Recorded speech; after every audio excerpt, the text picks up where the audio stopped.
Welcome back. Well, as we continue to celebrate Women's Month, there's a new black-owned cosmetic line that represents the everyday women. The cosmetic industry is, well, fast becoming one of the leading economies in the world. For more, we're joined in studio by N.N.K Cosmetics, a local black-owned female line by Lebogang, Ndala and Lulama Buthelezi. Ladies, always a pleasure having you on this program.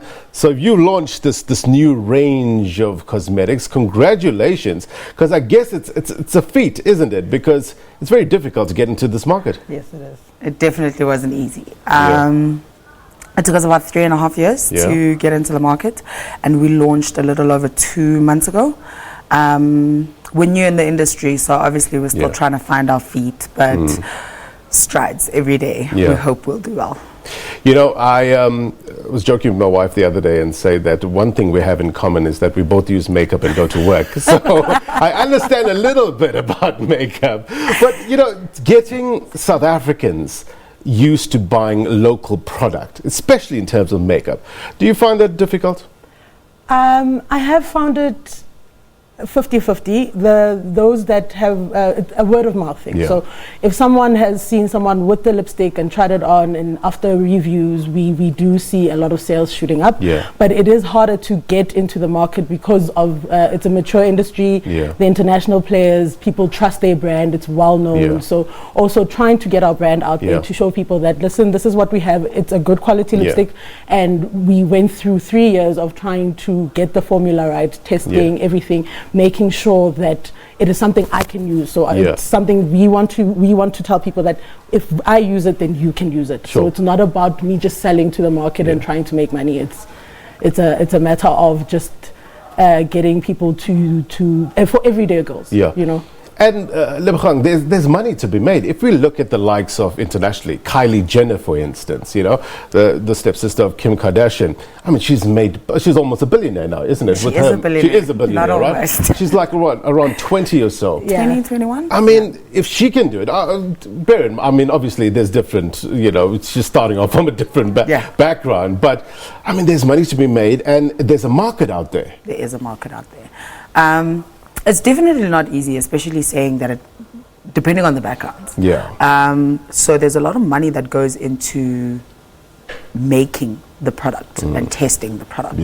And then when you have an actual finished product, it's not easy. But I think that if we support local business more, obviously, we'd be able to be like the likes of Kylie Jenner's and the Huda Beauties of the world. Because, I mean, they made it from almost nothing as well.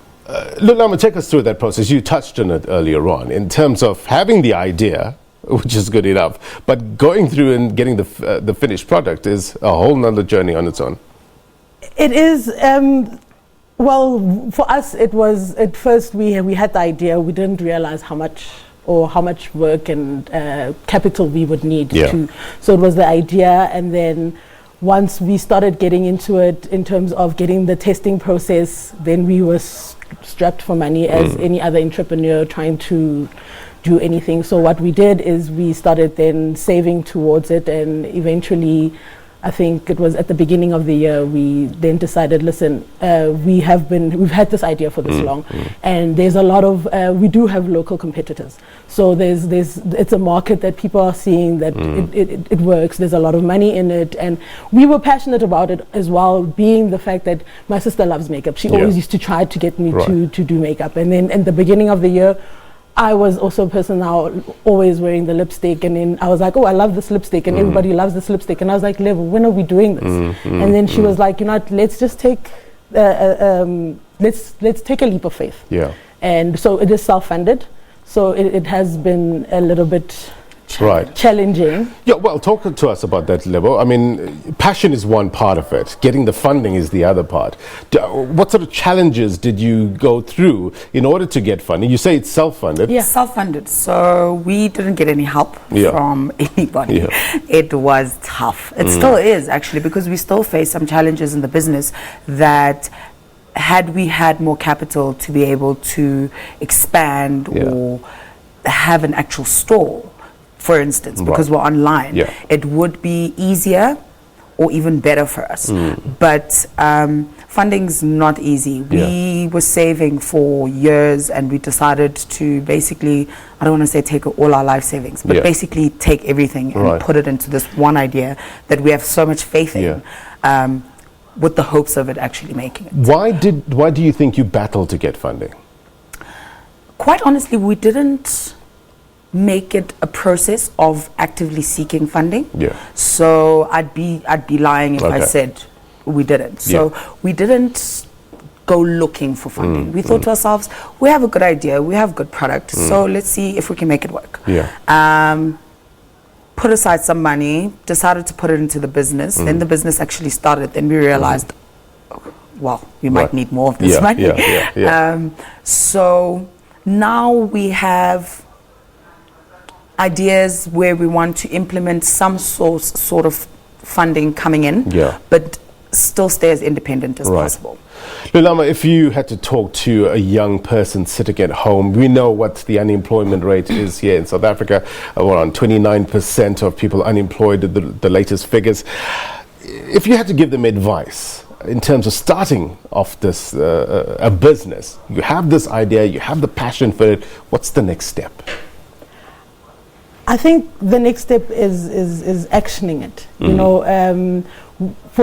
in the 3.5 years to 4 years that we've been doing this, I can say that it only in the last 6 to 12 months were we doing something about it, like really. So the advice I would say is, if you have the idea and you have the passion, go out there, seek the funding. I mean, I think the reason why it took us so long as well is because we didn't actively seek the funding. And it's so important to go for your dreams, because I've never felt it's been stressful, but it's so fulfilling.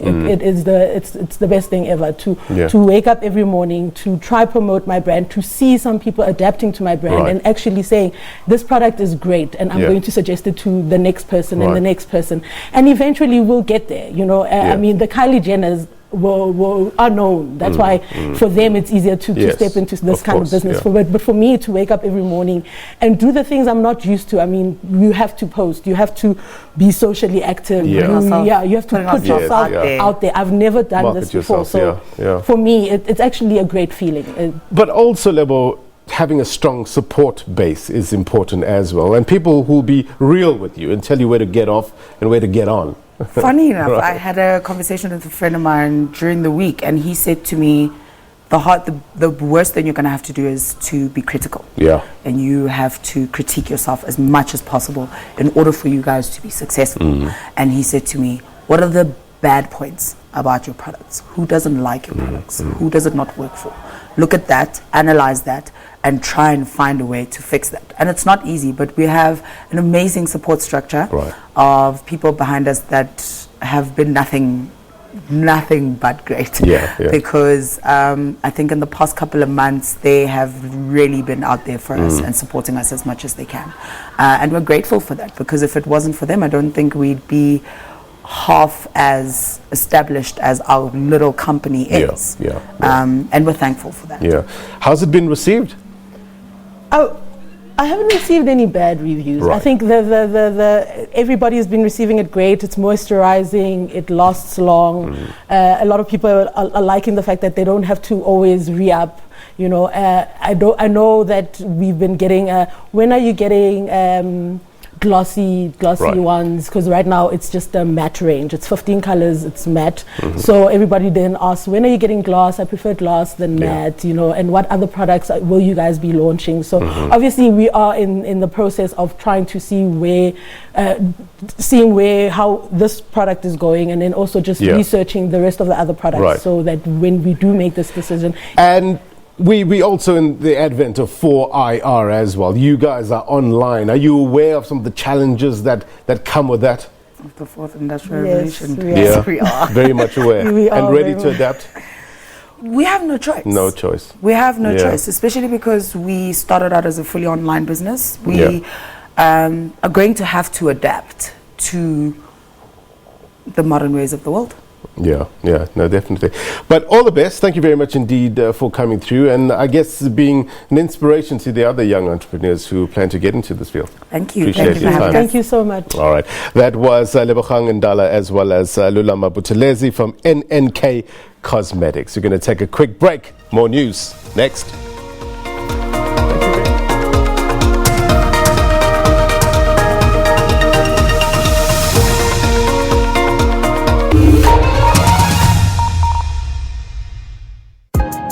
One strong woman in my life.